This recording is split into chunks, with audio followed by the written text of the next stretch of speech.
Okay, welcome to this teacher demonstration of how to use a megameter and a milliometer. So basically I have a megameter here. This one's a Bosch FSA 050 megameter. It's going to be doing what's also known as insulation tests or isolation tests. I've heard all this terminology. So just if you've heard that, know that it's all talking about the same thing. It's basically a big fancy ohmmeter, okay? And we're also going to look at, don't move this real quick. Let me bring this here. Okay, looking at this milliometer tool. We'll bring that out here in just a second. So basically these two tests are going to be the most common tests you would do on a transaxle stator. So if you look over to the right, you can see I have a stator right here out of a transaxle and a Toyota Prius MG1. And then over here, again, the megameter isolation tool right there. So basically you're all familiar with the DMM and the ohmmeter function. So let me draw a circuit real quick. If you had a, let's say a 12 volt circuit, here's your battery positive, here's your fuse, comes down, we'll do a switch, the load, and the ground. Let's say this fuse, when you close the switch, this fuse pops, right? So now you've basically figured out that underneath the switch, between the load and the switch, you know that there's a short to ground because the fuse didn't pop until you close the switch. So if you were to diagnose this circuit, you'd have, here's your fuse and your switch. You would disconnect that section right here that goes down, and then here is, the bulb, do this. So this section becomes this isolated section right here, and then you can check your meter, your ohmmeter, to ground to make sure, to confirm that that section is shorted to ground. So you're basically checking for short to ground because there's too much current's going through popping that fuse. Well, the same thing's happening over here on the stator. What's happened is one of these copper wires, you have these three phases, UVW, that come into the stator winding. Here's your center junction for that Y-wound stator. This is just a temp sensor, but basically as a magnetic field is rotating around this copper is coated with a varnish so it doesn't touch each other, and then it goes through the steel lamina plate. The steel lamina plate is what's bolted to the transaxle housing, and that helps enhance the magnetic field and cut down on little eddy current and discrepancies, irregularities. But what happens is if this varnish gets overheated and it shorts and this copper touches the steel, that touches the transaxle, touches the chassis ground, then you're going to have an isolation fault detected. You could have a DTC that says that. It may or may not tell you where, but your job is then to use your tools to figure out, is this shorted? Because to get to this stator, it's a lot of work to take it out of a transaxle, but these wires that come out of the transaxles, orange cables, you can check those cables if they're shorted to ground, much like this picture, how we isolate them and we use an ohmmeter to check for short to ground. The problem with the stator winding is that ohmmeter only puts out about a volt. This operates, as you know, over 300, 200 plus volts up to 650 volts. So we need a tool that's got a little more oomph. Enter the megameter. So this tool right here, if you take a look closer at the dial, I'm going to show you. Right here we have our ohmmeter right here, M mega ohm. Remember that's million ohms. That's 6 digits. And this tells you what operating voltage. So we want to pick the operating voltage that's close to, without going over the operating voltage of the vehicle. So this vehicle can go up to 600 volts. So I don't want to go to 1,000. I'm going to operate it at 500 volts. So that's as close to operating voltage without going over. And now if you look at the screen, it gives me a digital representation of an analog meter. Okay. So if I take, now I have my tools, just like an ohm meter. So if you look at this, right, this diagram, again, right here, I use my ohm meter to ground and then to the section I'm testing, and I'm looking for continuity. Do I have connection to ground? That'll confirm if this is shorted or not. Over here on the stator winding, same thing. I'm checking these cables for short to ground. Now, I don't have the car here because I'm in the room above my garage, but I do have the steel lamina. So I'm going to use this as chassis ground, which is what it's bolted to anyway. But in the car, if you're testing this in the vehicle, you can check your black lead would go on any chassis ground and your red lead would go on the high voltage cable to the component you're testing. And I say that because you can use this method to diagnose not just stator wires, but also high voltage wires. So I'm going to clamp my ground lead to this steel lamina, and that's going to connect it there. I'm going to bring my tool into view here. I'm going to push this onto one of these because they're all junctioned in the center. So I can pick any one of them, give a little firm pressure, and there's a button on my tool for me right here to try to do that. And you'll see the meter, as I hold the button, that sweep. Now let me let go and I'll do it again. Watch this sweep come up on this meter. If you look right here, you'll see the sweep move. So ready? Here, are you ready to do it again? Nice smooth sweep. It says 553 volts and it measured 5.6 gigaohms, and it'll keep going up because I'm pushing heat through the circuit. If I let go, it stops, but basically 14.3. We hold it again. Sweep, see it, wait a second, let go, and that tells me 7 gigaohms. Okay, now when diagnosing this is a megameter, so it's accurate in the mega ohm range. Anything below mega ohm or above mega ohm, not that accurate, but I do know that 7 gigs is a lot more than megs, and the minimum spec, I'll write down right here, is you're looking for anything greater than 10 mega ohms. Okay, so if you get anything less than that, then you have a short. Okay, so 10 mega ohms. If you're looking at 10, 1, 2, 3, 1, 2, 3 ohms. So anything less than that, you're going to have a fault, a DTC, a no start, etc.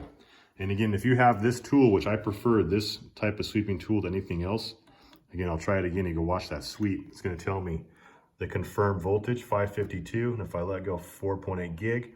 And again, I'll show you that sweep. Watch how smooth it is. If that sweep moves up, hesitates, goes back, and anything moves at all, that tells me that possibly there's a copper varnish somewhere in here that's breaking down. I want to see a nice smooth sweep and see my reading over 10 mega ohms. Okay, so those are the things I'm looking for. And again, this method will work on also high voltage cables, AC stator wiring, MG1, MG2 wiring, and basically anything related to the high voltage. All you got to do is isolate it and then proceed like this, just like you would with the low volt DMM ohm meter isolation. Isolate and check to ground. So same thing there. And if I'll show you a simulated short, I'll put this right on the ground. So I'll simulate, we'll just do it here, the case. I'll simulate what it does for a ground. Take a look at the meter. It didn't even test it. So 5 volts, but it tells you 10 k ohms. That's the minimum this tool can show. That's a direct short, but the tool doesn't show less than 10 k ohms. But if you looked at the voltage, I have it set at 500, but it only did 5 volts because it knows it's shorted. It won't even apply it. So cool tool, I recommend it. That's the Bosch, right here's the part number, FSA 050. My favorite tool when doing an isolation check.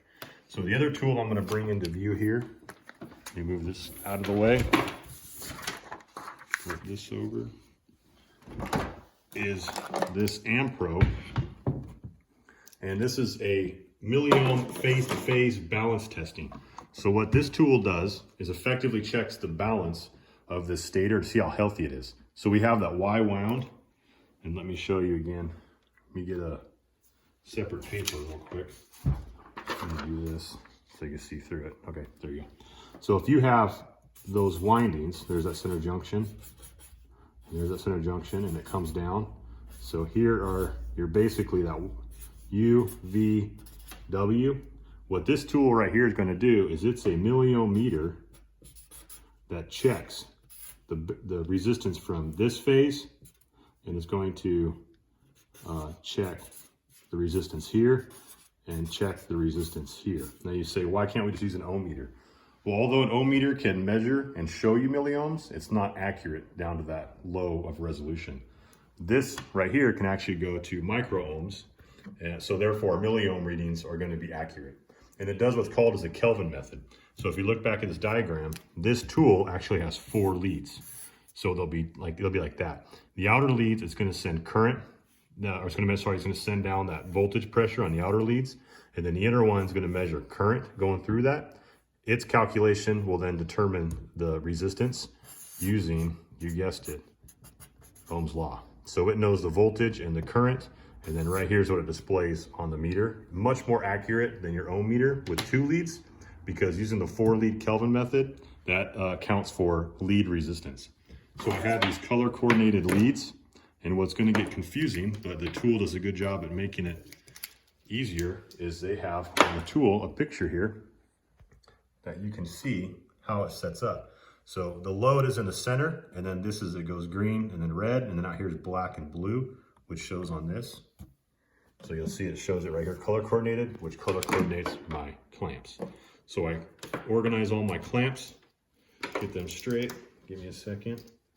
I'm gonna plug them in. So here we got black, blue. This is where the color coordination really helps. And then green. So now I have my leads, and I'm like, okay, this is still confusing. Well, not really. Let's take a look at this drawing. We'll do another one here so you can kind of see. Let's do it this way. Remove paper, and we'll do it this way. Okay. So now we have the U, the V, and the W. Remember that? Okay, so I want to connect my meter between each three of these, and to keep track of it, I need to do a U to a V, I need to do a V to a W, and a W to a U. So I'm going to take all three of those measurements. Now, which one's which over here? Honestly, it doesn't matter. I'm going to pick two, and here's how I do it. I take my color coordination, which I know my blue and my red are the inside. So I'm going to take these, and I'm going to run on the outside leads first. Just pick whatever your method is and stick with it. I know blue goes with the black, and black's on the outside, so I'm going to clamp that on the outside. And then green goes with red, and green is on the outside of the red, so I'm going to clamp that there. So if you take a look, just like on this diagram, I have black and blue on the outside and green and red on the outside over here like that. So black and green, and then the blue and red. And look back on my tool, I got the black and green on the outside and the blue and red on the inside. So black sends out voltage, goes through the winding, and comes out this green one. The blue and the red are measuring current, and that's what this tool does. And right now, I'm gonna call this UV. Okay, if it's labeled, great. If not, then just pick one, and we're gonna check all three. So I got them on the outside leads. Turn this on to the smallest setting right here. Make sure I got a 0 at the end. I push the button. That's gonna charge it. And that's gonna give me a reading, 38.7 milliohms. So I can write that there. Little m, big ohms. Now to do this accurately in real life, I would do it 3 or 4 times to get an average. Looks like it's 38.8. We can fix that. And then I'll move to the next one. I can take and just move one lead in, right? And now I'm checking another one. I check the button, and there it is. And we get, now this is my, I'm gonna call this one my VW, because I kept the one stationary, that's my V. So VW, and I get 38.9, little m, big ohm. And again, I would do that 3 times. Now, I have to do the final test, which I'm gonna move the first one that I didn't move over here. So remember, I did the outside ones. I did outside, and then I did these two, and now I'm doing these two for the third and final test. I hit the button, see what we got.